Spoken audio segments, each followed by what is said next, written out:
What if freedom was declared but not delivered? The year is 1863.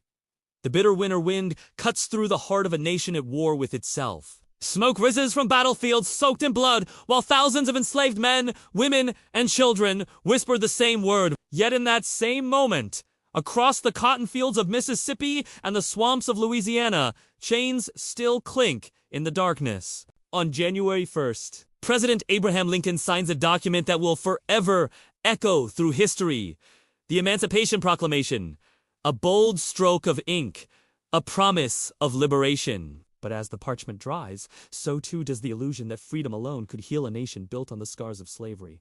To the enslaved, it is both a beacon and a mystery. Many have heard rumors spread through secret networks, whispered by Union soldiers, carried on the winds of hope. The Great Father in Washington has set us free, they say, but to countless others, trapped behind Confederate lines. The proclamation is only a rumor, a ghost of liberation, drifting across enemy territory. In the war-torn South, the news spreads slowly, unevenly. Some slave owners burn newspapers before their workers can read them. Others laugh it off, calling it a lie from a desperate president. And in the fields, the enslaved continued their back-breaking labor beneath the same merciless sun. Meanwhile, in the White House, Lincoln knows the truth.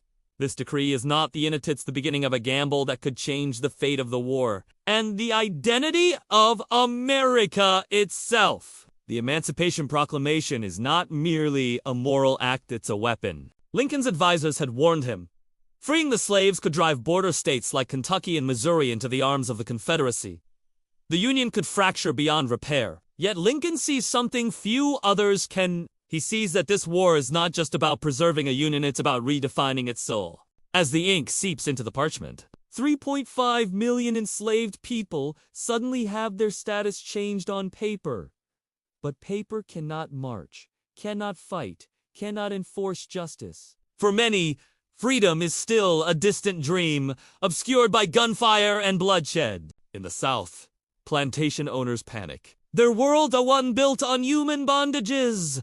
Trembling, some begin selling their slaves deeper into the Confederacy, desperate to keep their labor force. Others flee, terrified that the enslaved will rise up in vengeance. And some, in a bitter twist of irony, tell their workers that Lincoln's decree only applies to slaves in the North. But in the shadows, something extraordinary begins to stir. Thousands of enslaved men escape under cover of night, heading north toward Union lines. They risk everything: dogs, bullets, starvation for a chance to cross that invisible line between bondage and freedom. At first, Union generals don't know what to do with them. They call them contrabands of war, property seized from the enemy. But soon, Lincoln's words give them legitimacy. By summer, formerly enslaved men are being recruited to fight for the Union cause. Imagine that.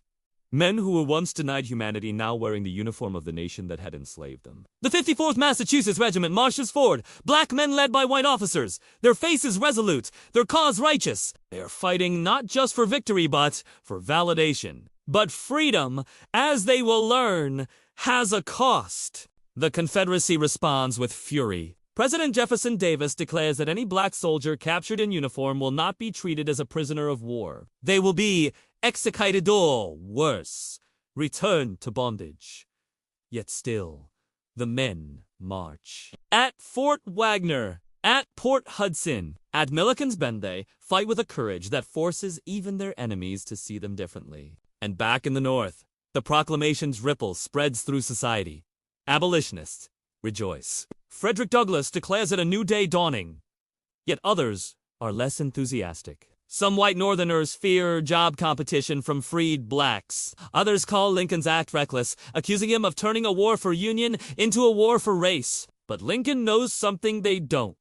Once the promise of freedom is spoken, it cannot be taken back. In the cabins of the South, the enslaved gather around faint candlelight, whispering prayers for deliverance. In fields still scarred by war, families dream of reunion. And in the minds of men and women who have never been free, a dangerous thing begins to grow belief.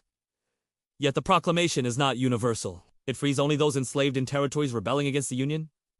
Slavery remains untouched and loyal. States like Maryland and Delaware To many, it seems incomplete freedom with exceptions. Still, it changes everything.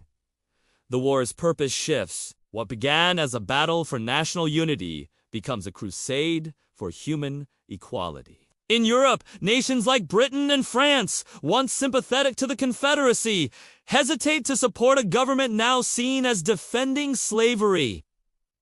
Lincoln's gamble works. The moral dimension of the war tilts the balance in the Union's favor, not just on the battlefield, but in the eyes of the world. But on the ground, progress crawls. Union troops move slowly through the South, bringing word of freedom with each victory. In some places, the enslaved don't hear of their liberation until years later. The most famous comes in Galveston, Texas, June 19, 1865, when Union soldiers finally arrive to announce that the war is over and all slaves are free. That day becomes known as a celebration, not of a document, but of the moment freedom finally became real. Yet even after the war ends, the echoes of the Emancipation Proclamation refuse to fade. Freed men and women step into a world unprepared to accept them. Former masters offer contracts that look eerily similar to slavery. New laws emerge to restrict black freedom curfews, labor codes, vagrancy. The chains have changed shape, but not purpose. In the halls of Congress, debate rages. What does freedom truly mean? Is it merely the absence of chains or the presence of opportunity? Can a nation that once enslaved millions truly transform itself into one of equality? For Lincoln, those questions linger to the end. In the final weeks of his life, he walks through Richmond, the fallen Confederate capital, greeted by freed slaves who kneel before him. He tells them, "Don't kneel to me, that's not right. You must kneel only to God and thank him for your liberty." Days later, he is struck down before he can see the full consequence of his proclamation. But his words remain. They hang in the air like a prophecy, suspended between triumph and tragedy. The Emancipation Proclamation did not end slavery in an instant. It began the struggle that would define America for generations. In the years that followed, that struggle would take new forms. Deconstruction, segregation, civil rights, and still, even today, the fight for equality continues under the shadow of Lincoln's promise. And yet, in the silence of that January morning in 1863, as Lincoln laid down his pen, he might have felt something the nation could not yet grasp. The faint, unsteady heartbeat of a new America struggling to be born. But here lies the question that still haunts us. Was the Emancipation Proclamation truly a document of freedom or a political maneuver cloaked in morality? Did it liberate the enslaved, or simply redefine the terms of their bondage? The answer may not lie in the words of the decree, but in the lives it changed and in the generations who would fight to make its promise real. Because freedom, as history has shown, is never granted with a signature. It must be earned, defended, and sometimes And as the ink of that fateful proclamation dried into history, one truth became clear: America's greatest war was not only for the Union or for victory, it was for the soul of its own humanity. But that battle, as history would soon reveal, was far from over. The smoke of war had barely cleared when a new kind of battle began, one without rifles or cannon fire, but every bit as brutal. Freedom, though declared, was fragile. Delicate as a flame in a storm. Across the shattered landscape of the American South, 4 million freed men and women stood at the edge of an uncertain dawn. They had survived the whips and chains, but now faced a new question. What does freedom truly mean when the world around you refuses to see you as free? In the early days of Reconstruction, the land itself seemed haunted by the past. Burned plantations lay in ruins, cotton fields stretched empty and silent, and cities like Charleston and Richmond smoldered in the ghostly aftermath of the Confederacy's fall. Union soldiers patrolled streets that only months ago had been ruled by Confederate banners. The air carried a strange tension: hope, fear, revenge, and the uneasy hum of change. Into this fragile new world stepped the Freedmen's Bureau, federal agency meant to bridge the impossible gap between slavery and freedom. Agents traveled from town to town, setting up schools, distributing food, mediating disputes, and trying to protect the newly freed from exploitation. For the first time, black children sat in classrooms, tracing letters on chalkboards, their voices echoing through rooms that had once been silent. It was a miracle in motion, a glimpse of the future that so many had prayed for. But miracles rarely come without resistance. Former Confederate soldiers returned home, stripped of rank, but not of hatred. Their plantations lost, their economy shattered.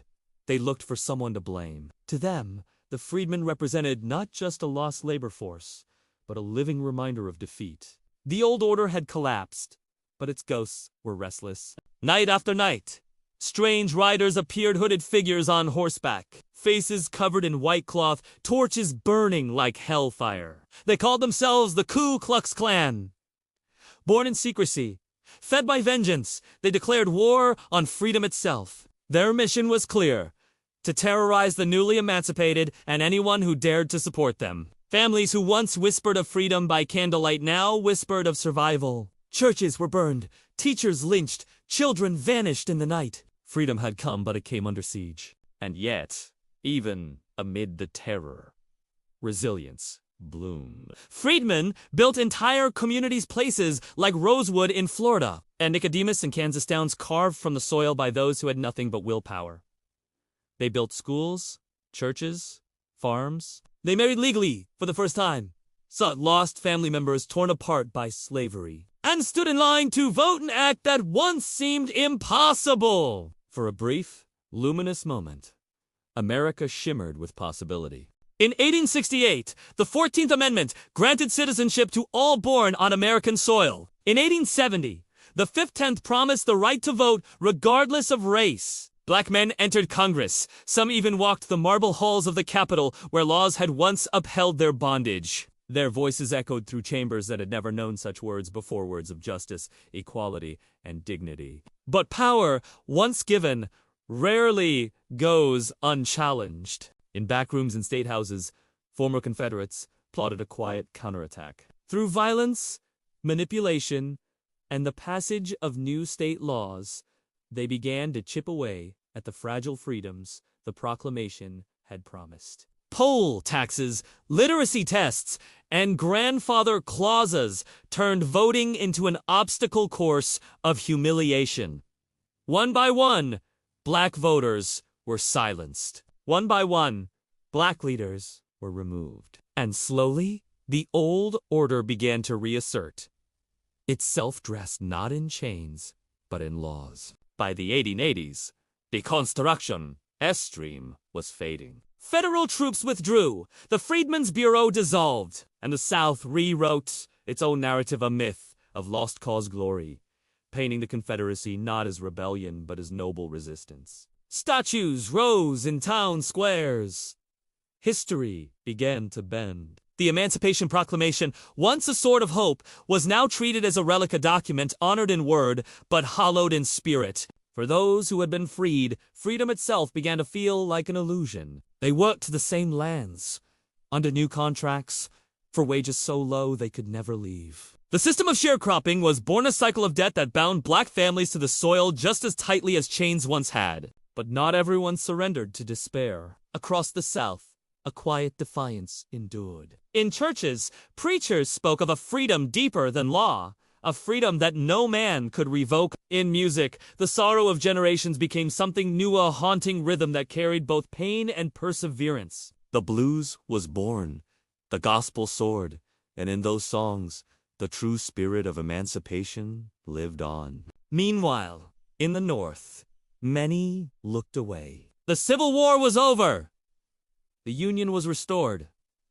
The economy was booming. For most Americans, the story of emancipation was finished, a chapter closed, a moral victory secured. But in the fields of Alabama, the mines of Georgia, and the prisons of Mississippi, the truth told a darker story. In the shadows of progress, a new form of slavery emerged. The convict lease system legalized enslavement by another name. Men, most of them black, arrested on trivial or fabricated charges, were leased out to private companies to work in railroads, mines, and factories. They were beaten, starved, and worked to death.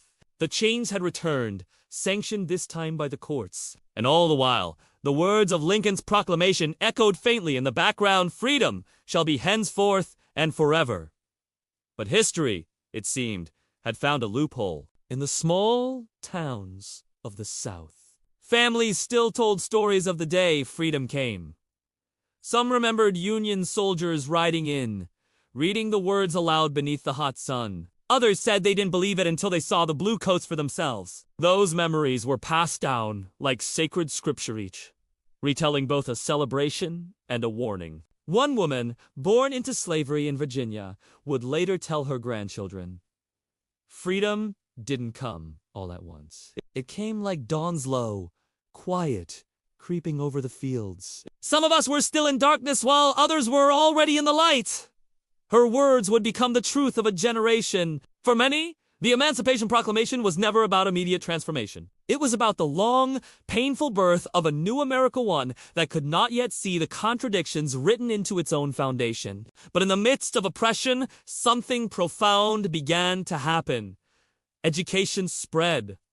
Literacy rose. A black press emerged, newspapers like the Chicago Defender and the Richmond Planet speaking truth to power, exposing injustice and keeping alive the dream of equality. And far from the plantations, a great migration began. Families packed what little they had and boarded northbound trains, leaving behind the land that had enslaved them. They sought refuge in cities like Chicago, Detroit, and New York, chasing the promise of freedom the South had denied. It was a movement of millions and exodus, not just from physical bondage, but from the memory of it. Yet, even in the North, they found the invisible walls of discrimination. Signs that read whites only.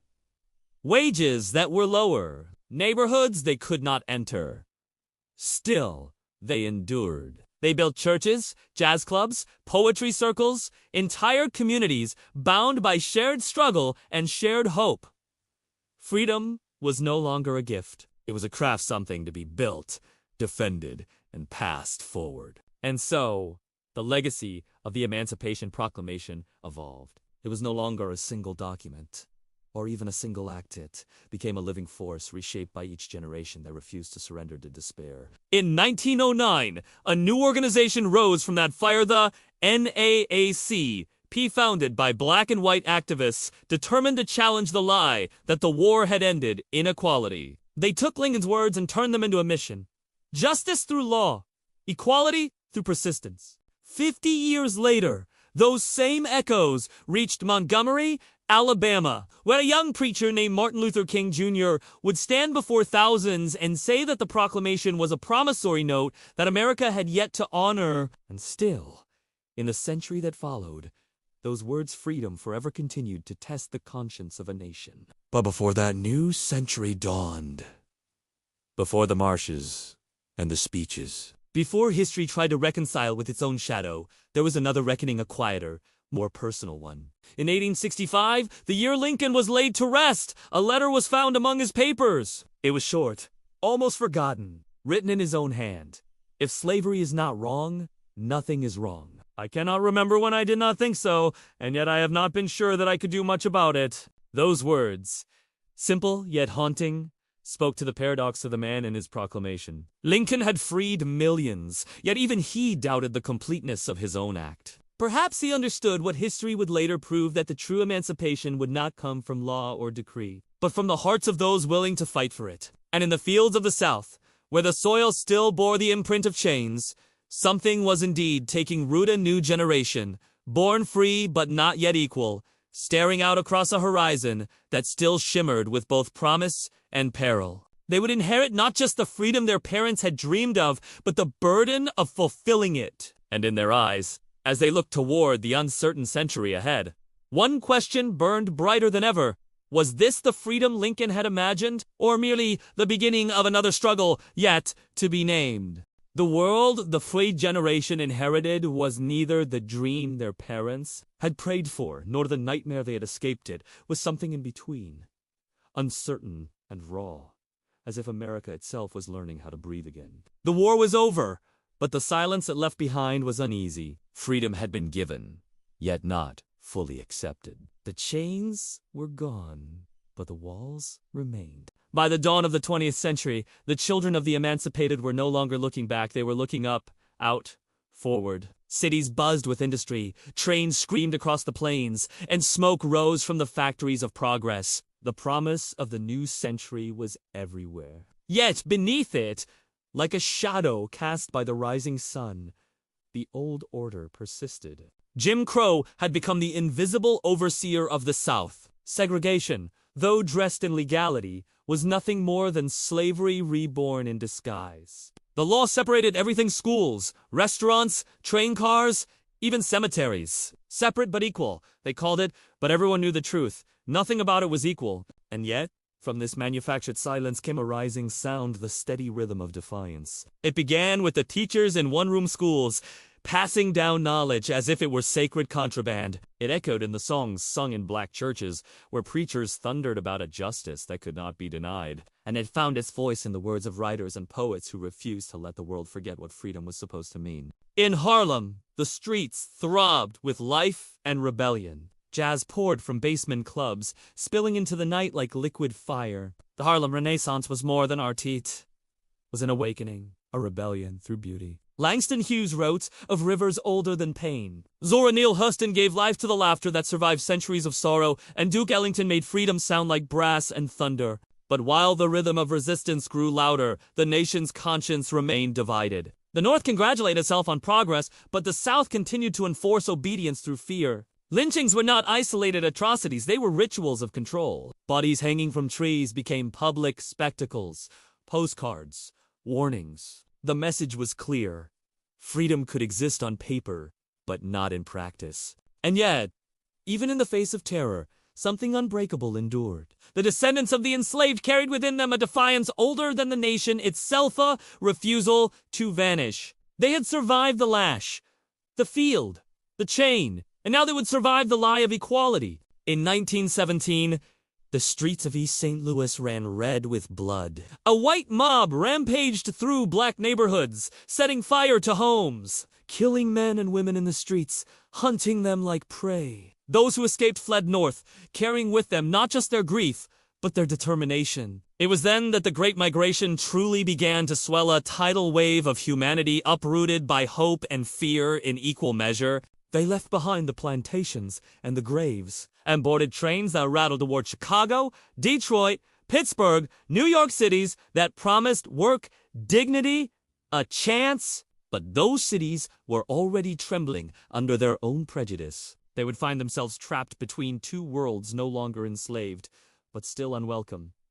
Still, they built. They created neighborhoods where music and memory fused, where Sunday dinners smelled like home and laughter drowned out the sirens of discrimination. They built churches, newspapers, unions, and movements. Out of exile, they built belonging. Yet, as America roared into the age of machines and modernity, a quieter storm was forming beneath the surface. The dream of equality, born from the Emancipation Proclamation, had transformed, but so had the resistance against it. It came not only through violence, but through law. Redlining maps drew invisible borders around black neighborhoods, denying them loans, schools, and safety. Employers smiled politely as they said, "We're not hiring."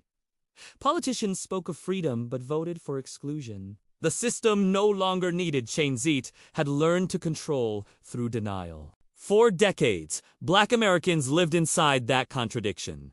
They sang of freedom but walked through invisible cages. The Emancipation Proclamation had cracked open the door, but the world beyond it was not. A promised land, it was a labyrinth. And yet, through the despair, through the broken promises, there was something building, something unstoppable. A restlessness, a fire. The year was 1955. Montgomery, Alabama. A seamstress named Rosa Parks refused to stand. It was a simple act, so small it could have been forgotten in a day, but it wasn't. It became the spark that lit the kindling of a century's frustration. When Rosa was arrested, people didn't just protest, they moved together, as if guided by the ghosts of every ancestor who had ever prayed for this moment. For 381 days, they walked instead of riding buses, enduring harassment, arrests, and exhaustion. And from the pulpit of a local church, a young preacher found his voice. Martin Luther King Jr. spoke of justice like it was something tangible, something close enough to touch. "We are not wrong," he said. "If we are wrong, then the Constitution is wrong. If we are wrong, then God Almighty is wrong." His words struck the heart of a nation that had tried to forget, and once again, The Emancipation Proclamation's shadows stretched across time. Lincoln's promise was alive, but it was demanding payment. The 1960s became a reckoning. Sit-ins? Freedom rides. Marches met with fire hoses and police dogs. The world watched as children were dragged through streets, as songs of hope echoed beneath clouds of tear gas.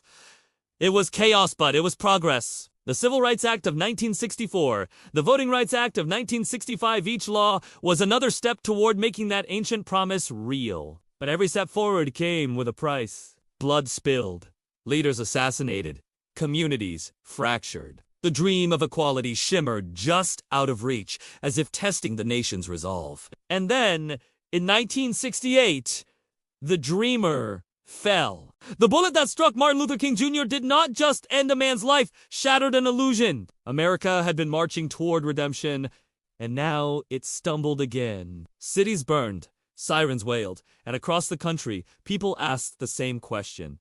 Had anything truly changed? Because freedom, once again, felt conditional. It was written into law, but not into the hearts of men. The Emancipation Proclamation had promised liberation, but liberation without acceptance was a hollow victory. And yet, amid the grief and ashes, something enduring remained.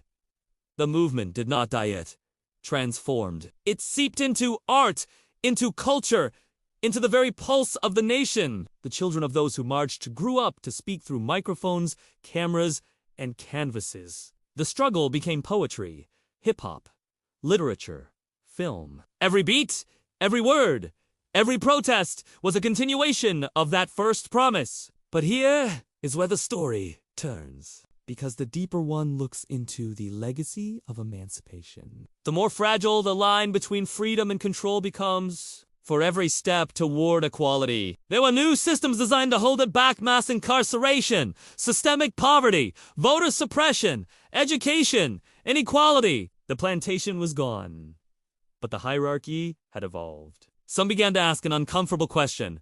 Had America ever truly abolished slavery, or had it merely changed its name? In the late 20th century, documentaries, scholars, and voices from within the Black community began unearthing the uncomfortable truths buried beneath history's surface. They traced the threads from Lincoln's signature to modern prisons, from Reconstruction to racial profiling, from the language of liberation to the silence of complicity. Freedom, it seemed, had always been conditional granted, then revoked, then rewritten again. And yet, amid all this revelation, something even more complex emerged, a sense that perhaps emancipation was never meant to be a single event, but an ongoing struggle. Each generation was called to fight its own version of bondage, visible or unseen. In the quiet of the 21st century, as monuments fell and debates raged, people began to look again at that old document, the Emancipation Proclamation, no longer as a relic,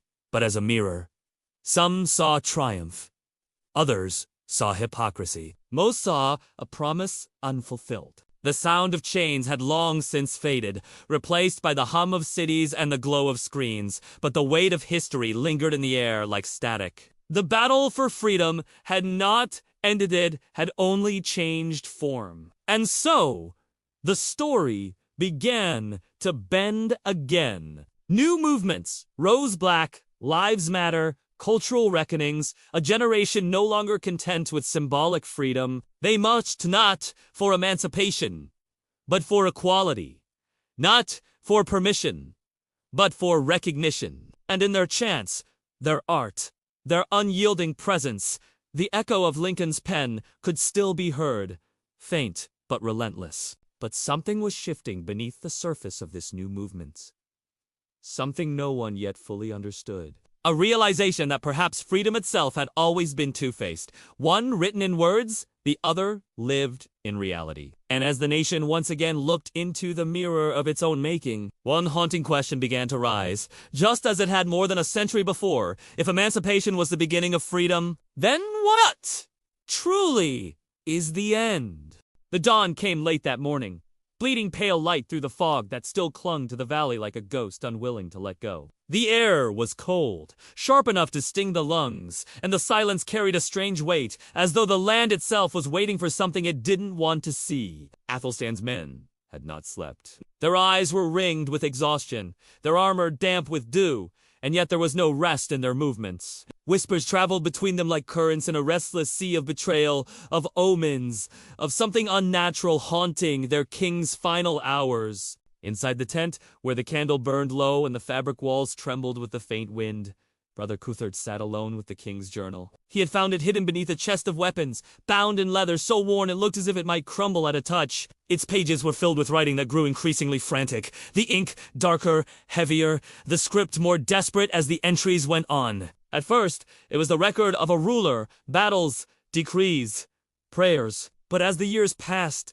something changed. The king began writing not to his people, nor to God, but to someone or something else.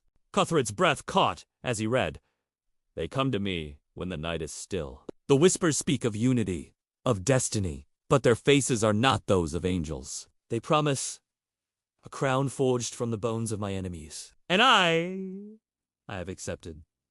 The words blurred as he turned the page, his trembling fingers smudging the ink. He looked up, his lips moving soundlessly, as if reciting a prayer he had forgotten the meaning of. Outside!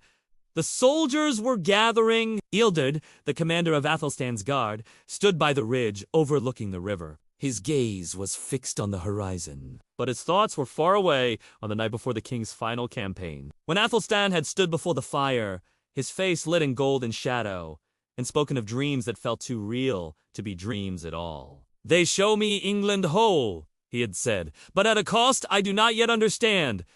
That cost, Ealdred realized now, might have already been paid. The wind shifted. Somewhere in the distance, a raven called. Then came the sound, faint but distinct, of something dragging across the stones near the burial mound. He turned sharply, hand on his sword. The men followed, uneasy. As they approached, the mist thickened until the world shrank to the space of a few breaths. And then, through the haze, a figure appeared. It was not an enemy, not a ghost, but a messenger.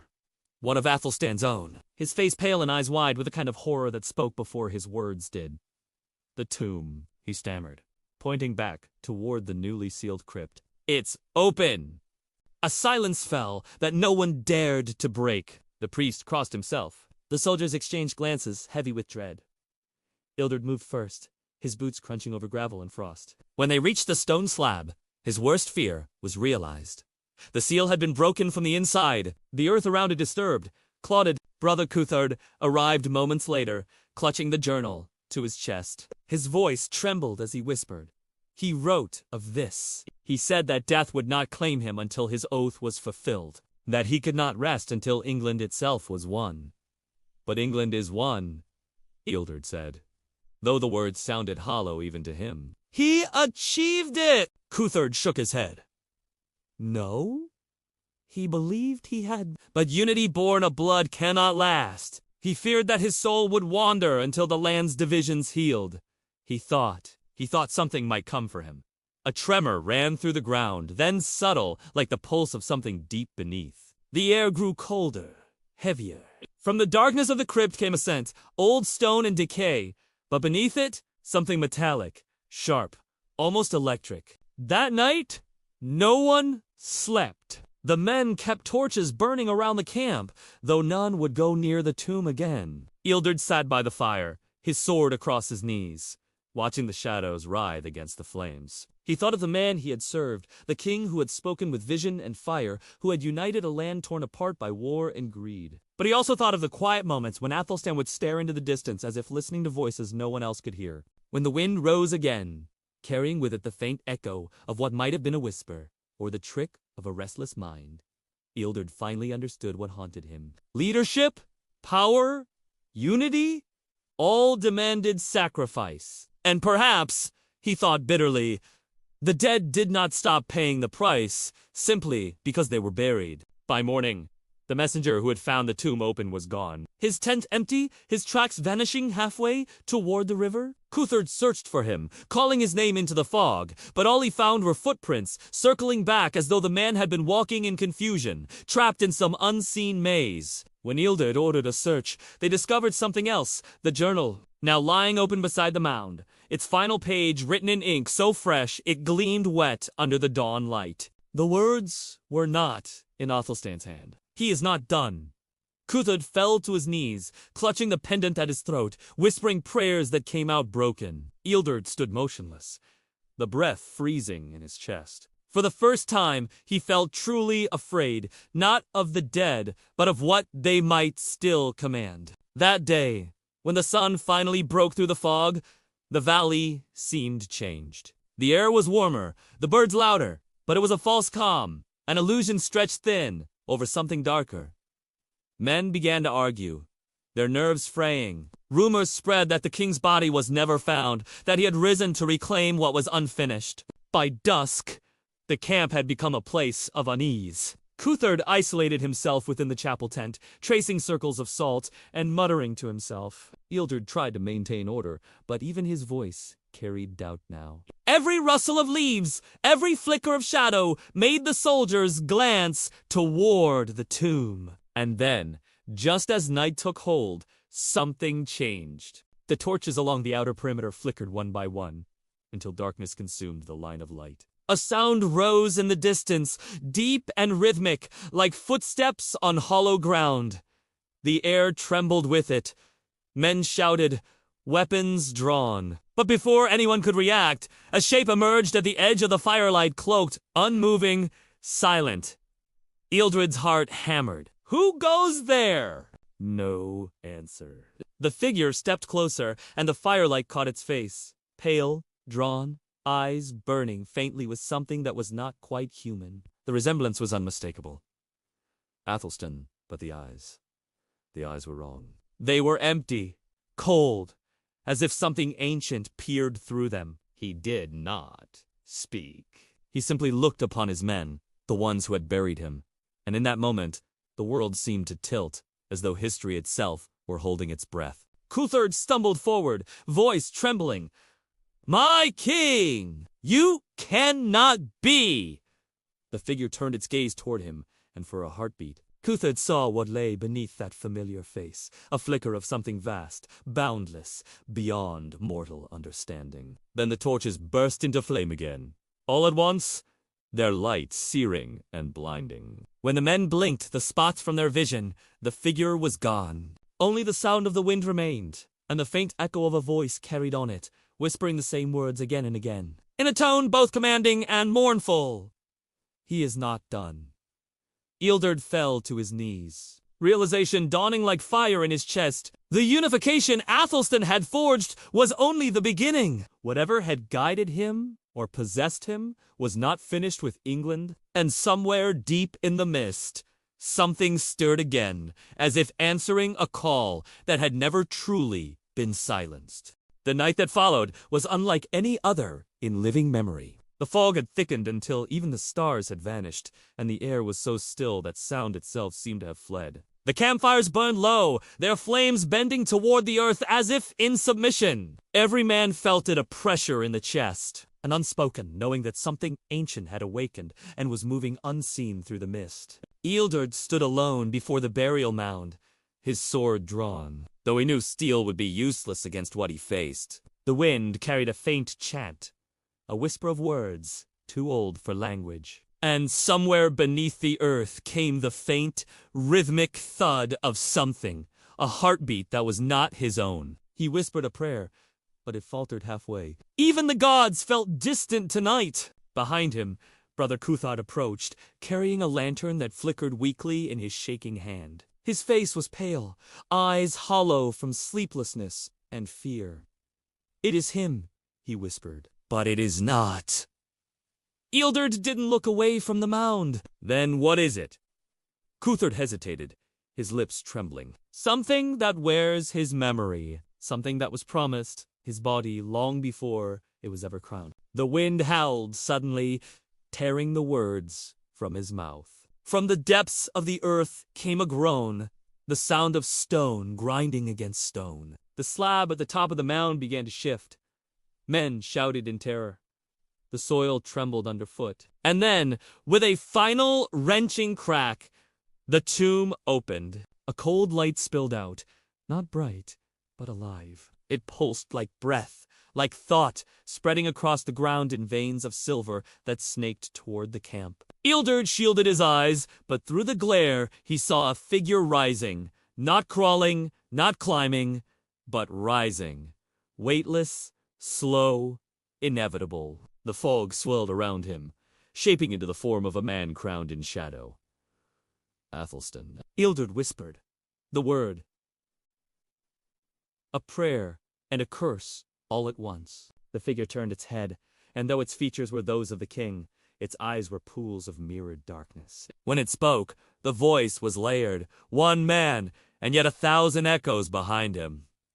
You buried me in the earth, it said! But I was never yours to bury. Cuthred fell to his knees, clutching his crucifix. You swore to serve God and crown. The thing that had once been Athelstan tilted its head slightly, almost curiously. I swore to unity. But unity does not belong to God. It belongs to will. And my will was not mine alone. The words rippled through the night like thunder without sound. The light beneath the earth flared, spreading outward, making the ground shimmer like molten glass. Men screamed as their shadows twisted across the walls of their tents, stretching into impossible shapes. Ealdred took a step forward. If you are still our king, then end this. The figure regarded him, not with anger, but with something like pity. There was a time I might have, it said softly. But when I begged for victory, when I asked for England whole, I opened a door that does not close. Every war leaves a wound, and something found its way through that wound. The mist behind the figure began to churn, forming shapes, not human, but almost. Figures of smoke and shadow, their faces blank, their forms restless. They swayed like reeds in the wind, whispering in voices that scraped against the edge of hearing. Cuthard screamed, his faith breaking. What have you done? What I was destined to, came the answer. You call it sin. I call it the cost of creation. The light flared again, and suddenly the battlefield was no longer empty. Around them, ghostly figures began to appear. Soldiers, kings, peasants, faces from centuries past, all staring with hollow eyes. The dead had returned, not in flesh, but in memory, summoned by the weight of the king's unfinished will. Ealdred stood among them, breath shallow, as he realized what was happening. The unification Athelstan had dreamed of was not of land or people, it was of the living and the dead, bound together in one endless echo. The ground split open at the mound's base, revealing a network of glowing fissures. The air burned with the scent of iron and ozone. The spirits cried out not in agony, but in longing, as if reaching for something just beyond their grasp. And then, for the first time since his return, the king faltered. His gaze shifted downward to his own trembling hands. The dark light around him flickered. They told me I would be eternal, he whispered, the voice cracking with pain. But eternity is no kingdom, it is a prison. Ealdred saw it then. A moment of weakness, a glimpse of the man still buried beneath whatever now held his soul. He stepped closer. Then fight it, my king. Fight it as you once fought for us. The darkness writhed violently, resisting. The ground shook. The whispers grew louder, frantic, desperate. Athelstan's form bent under the weight of it, his face twisting between anguish and defiance. I can't, he gasped. It feeds on me, on memory, on faith. It is what remains of every war, one ever won. Cuthard rose to his feet, his eyes burning with sudden clarity. Then end the memory, he said. End yourself! The king's gaze turned toward him, grief and understanding mingling in those shadowed eyes. For a moment, the wind stopped, the light dimmed, and silence reclaimed the world. Athelstan lifted his hands toward the sky, and the mist began to spiral upward, tearing itself apart. The figures of the dead screamed as they were drawn into the maelstrom, dissolving like smoke. The fissures glowed brighter, blindingly white now, until it felt as though dawn itself were being born from the earth. Ealdred shielded his face, shouting over the roar. What are you doing? The king's voice came through the storm, faint, breaking, but resolute. What I should have done long ago. I am taking it back. Then, with a sound like thunder splitting the heavens, the light consumed him. The air cracked, the ground heaved, and the mound imploded inward, collapsing into itself until nothing remained but a crater of scorched soil and silence. When the light faded, the fog began to thin. The sky was clear for the first time in days, painted with the pale gray of approaching dawn. The men lay scattered across the field, alive but shaken, their faces streaked with ash and tears. Cuthbert stood trembling beside Ealdred, his voice barely a whisper. "Is it over?" Ealdred stared at the crater where faint wisps of smoke still curled upward like sighs. He did not answer. He only stepped forward and knelt, pressing his hand against the cold earth. Beneath it, he felt nothing. No pulse, no light, no whisper. Only stillness. For the first time, Athelstan was truly gone. Yet, as the winds passed through the valley, it carried with it a faint sound, not a voice, not a word, but something between. A tone of sorrow and peace, as if the land itself was exhaling after centuries of holding its breath. The men buried what remained of the king's seal. His crown melted and fused into the stone of the mound. Cuthbert marked the place with a single inscription. "Here rests the will that made a nation." As the days passed, the fog never returned. The valley grew quiet again, and the whispers faded into history. But Ealdred, long after the others had gone, remained haunted by one thought, that perhaps unity, the dream Athelstan had given everything for, could never belong to any one man. It lived instead in the spaces between, in memory, in loss, in the fragile silence left behind. And sometimes, when the wind rose over the hills, he swore he could still hear that faint, distant heartbeat beneath the earth, steady, patient, waiting. Not a curse, not a promise, but a reminder that nothing ever truly ends. The seasons turned. Grass began to grow over the hollow where the mound had fallen, soft and green, as though the earth itself sought to heal what had been torn open. The battlefield became a meadow again, silent, except for the rustle of wind through the reeds and the cry of distant crows. The fog never came back. In its place came light, fragile, pale, and hesitant at first, but patient enough to linger. And in that light, the echoes faded. Ealdred stayed behind long after the others had returned to their villages. He built a small hut beside the old riverbank and lived quietly, tending the land that had once been drenched in blood. Some said he was guarding the king's grave. Others believed he had gone mad. But Ealdred knew neither was true. He wasn't guarding something buried. He was listening for something that still lived. Each dawn he walked to the mound's edge and placed his hand upon the soil, feeling for the faint tremor beneath. Most mornings there was nothing. But sometimes, just sometimes, he felt a soft pulse, like the memory of a heartbeat. Faint as breath. He never told anyone. It wasn't something meant to be spoken. It was something meant to be remembered. Years passed. The world began to forget the fog, the storm, and the man who had once been both king and legend. New rulers rose, and with them, new wars, new borders, new dreams of unity. But the stories that spread from that valley were different. They didn't speak of conquest. They spoke of a king who vanished, not in defeat, but in surrender. A surrender not to his enemies, but to the weight of his own creation. Brother Cuthbert grew old in the monastery. He spent his final years transcribing what he remembered, though he never named Athelstan outright. He wrote, "Instead of a light that consumed darkness, and darkness that taught light its purpose." When asked what it meant, he would only smile faintly and say, "Some truths are too vast for parchment." When he died, his manuscript was buried beneath the chapel floor. And centuries later, when the stones were unearthed, the ink had faded, except for one line.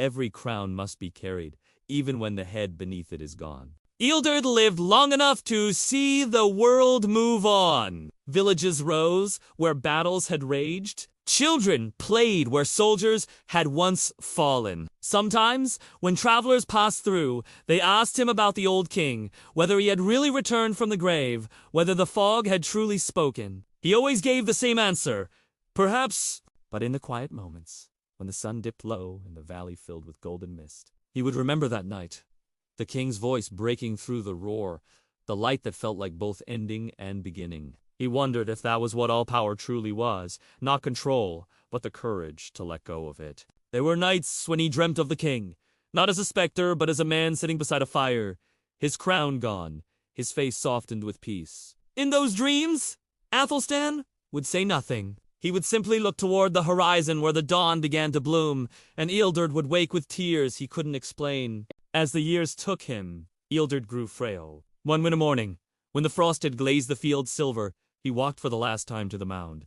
The air was sharp and clean. The sky was wide and blue. He sank to his knees and pressed his palm against the earth. "Do you still remember us?"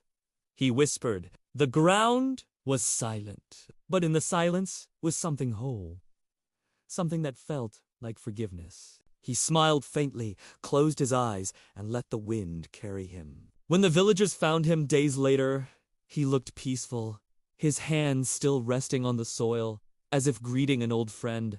Decades passed, then centuries. The land changed hands, and the meadow became part of a quiet village no one thought much about. But on certain mornings, when the mist rolls thin and the first light breaks through, there's a moment brief, but real, when the air feels alive. The wind pauses. The grass bends all in one direction, and if you listen closely, you might hear it. The faintest echo of a heartbeat, deep in the ground. Historians would one day call it myth. The tale of the sleeping king, the spectral fog, the night when the dead answered the living. They would trace its roots through poetry, folklore, even superstition, a metaphor. They said, for rebirth, for the unity of a fractured land. But those who visit the valleys still leave in silence. Not because they believe in ghosts, but because they feel something stirring beneath their feet. Not fear, but reverence. A child once asked an old monk what the story truly meant. The monk looked out across the fields and said, "It means the world remembers what we forget. And perhaps that is the truth at the heart of it all, that memory is not just the act of recalling, but of feeling. The past breathes through the soil, through the rivers and the stones, waiting for those willing to listen. The emancipation, the unifications, the revolutions, every moment that reshaped the world carries the same quiet truth.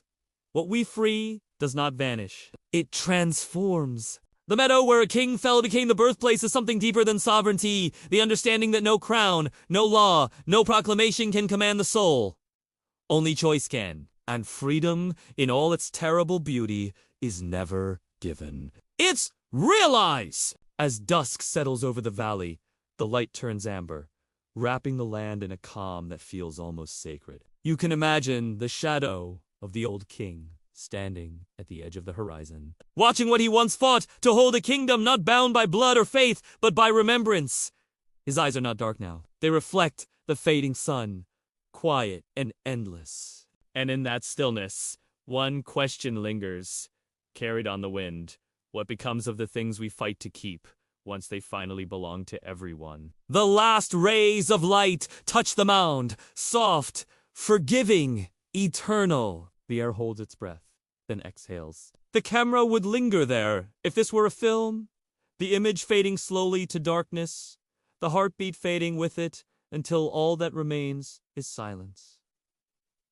Not an ending, a pause. Because somewhere beneath that silence, the earth still remembers the hand that built, the heart that broke, the will that dared to unify. And as the night falls over the valley, one truth endures, quiet as the stars returning to the sky. Nothing buried is ever truly gone. It waits, not to rise, but to remind us who we were, and who we still might become.